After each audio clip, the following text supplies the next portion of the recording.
Former Texas Governor Rick Perry announces today that he is running again for president.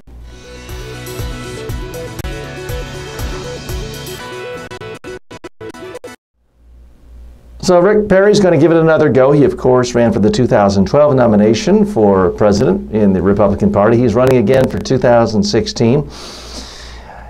Here's the problem.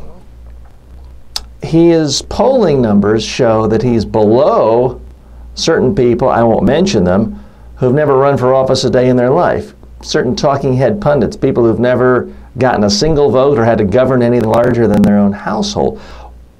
Why is this? Because on paper, Rick Perry's a perfect candidate. Governor of a huge state, has been a successful governor. The economic record of Texas, you could make the case that it's the best economy of the country for the last decade or so. So why isn't he in the top tier of candidates? Especially given the fact that the only Republicans who have gotten nominations, won elections, and won re-elections have been governors of large states, i.e. George W. Bush and Ronald Reagan in the last 50 years. Well, in a word, oops. Rick Perry has still not lived down that infamous moment in 2011 in a debate where he had a brain freeze and he couldn't remember that third department of the federal government he wanted to cut, and he said, oops, and it was the single worst moment in any presidential TV debate ever.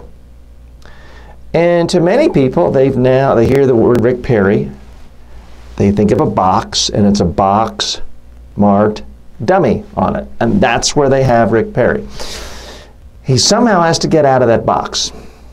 Now, he has told reporters what really happened there. He had apparently he's a very physically fit guy, always takes physical fitness very seriously, had back surgery earlier in that year, and he had to stop running because of the recovery for the back surgery.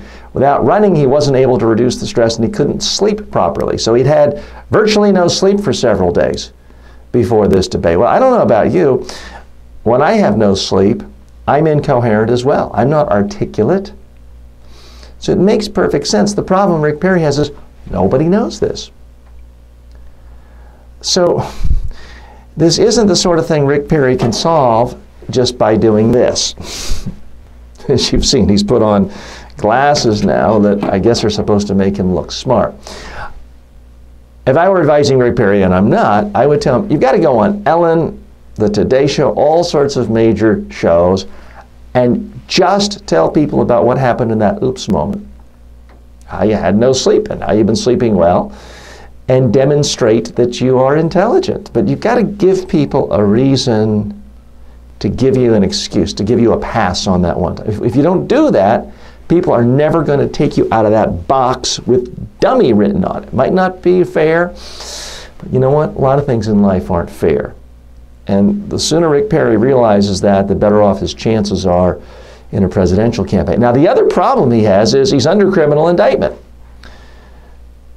For most people, you would say that would be the biggest problem in a campaign. I actually think that's far less significant than the fact that people think he is dumb.